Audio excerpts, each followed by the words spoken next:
ओम श्री गणेशाय नमः। पुत्रदा एकादशी व्रत कथा पढ़ने व सुनने से भगवान विष्णु जी प्रसन्न होते हैं और सदैव उनकी कृपा बनी रहती है। व्रत कथा इस प्रकार है। भद्रावती नामक नगरी में सुकेतुमान नाम का राजा राज्य करता था। उसके कोई पुत्र नहीं था। उसकी पत्नी का नाम शैव्या था। वह पुत्र न होने के कारण दिन रात चिंतित रहा करती थी। राजा के पितृ भी रो रो कर पिंड लिया करते थे और सोचा करते थे कि इसके बाद हमें कौन पिंडदान करेगा। राजा को भाई बांधव धन हाथी घोड़े राजा मंत्री इन सब में से किसी से भी संतोष नहीं होता था। वह सदैव यही विचार किया करता था कि मेरे मरने के बाद मुझे कौन पिंडदान करेगा। बिना पुत्र के पितरों और देवताओं का ऋण मैं कैसे चुका सकूंगा। राजा दिन रात इसी चिंता में लगा रहता था। एक समय तो राजा ने अपने शरीर को त्याग देने का निश्चय किया, परंतु आत्मघात को महान पाप समझकर उसने ऐसा नहीं किया। एक दिन राजा ऐसा ही विचार करता हुआ अपने घोड़े पर चढ़कर वन की ओर चल दिया तथा पक्षी और पेड़ों को देखने लगा। उसने देखा कि वन में हिरन, सिंह, बंदर, सर्प आदि सब भ्रमण कर रहे हैं। हाथी अपने बच्चों और हथिनियों के बीच घूम रहा है। वन के दृश्य को देखकर राजा विचार करने लग गया। इसी प्रकार आधा दिन बीत गया। वह सोचने लगा कि मैंने कई यज्ञ किए, ब्राह्मणों को स्वादिष्ट भोजन कराया, फिर भी मुझे यह दुख प्राप्त क्यों हुआ। राजा प्यास के मारे अत्यंत दुखी हो गया था और पानी की तलाश में इधर उधर फिरने लगा। थोड़ी दूरी पर राजा ने एक सरोवर को देखा। उस सरोवर में कमल खिले हुए थे तथा सारा हंस, मगरमच्छ आदि विहार कर रहे थे।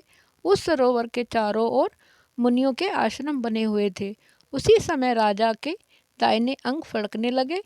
राजा शुभ शगुन समझकर घोड़े से उतरकर मुनियों के आश्रम की ओर चल दिया। मुनियों को दंडवत प्रणाम करके बैठ गया। राजा को देखकर मुनियों ने कहा कि हे राजन, हम तुमसे अत्यंत प्रसन्न हैं। तुम्हारी क्या इच्छा है सो कहो। राजा ने पूछा, महाराज आप कौन हैं और किस लिए यहाँ पर आए हैं, कृपा करके मुझे बताइए। मुनि कहने लगे कि हे राजन, आज संतान देने वाली पुत्रदा एकादशी है। हम लोग विश्वदेव हैं और इस सरोवर में स्नान करने के लिए आए हैं। यह सुनकर राजा कहने लगा कि हे महाराज, मेरे भी कोई पुत्र नहीं है। यदि आप मुझ पर प्रसन्न हैं तो एक पुत्र होने का वरदान दीजिए। मुनि बोले कि हे राजन, आज पुत्रदा एकादशी है। आप अवश्य ही इसका व्रत करें। भगवान की कृपा से अवश्य ही आपके घर में पुत्र होगा। मुनि के वचनों को सुनकर राजा ने उसी दिन एकादशी का व्रत किया और द्वादशी को उसका पारण किया। इसके पश्चात मुनि को प्रणाम करके राजा महल वापिस आ गया। कुछ समय बीतने के बाद रानी ने गर्भ धारण किया और राजा के घर 9 महीने के पश्चात उनके एक पुत्र हुआ। वह राजकुमार अत्यंत शूरवीर, यशस्वी और प्रजापालक हुआ। भगवान श्री कृष्ण कहते हैं कि पुत्र की प्राप्ति के लिए पुत्रदा एकादशी का व्रत करना चाहिए।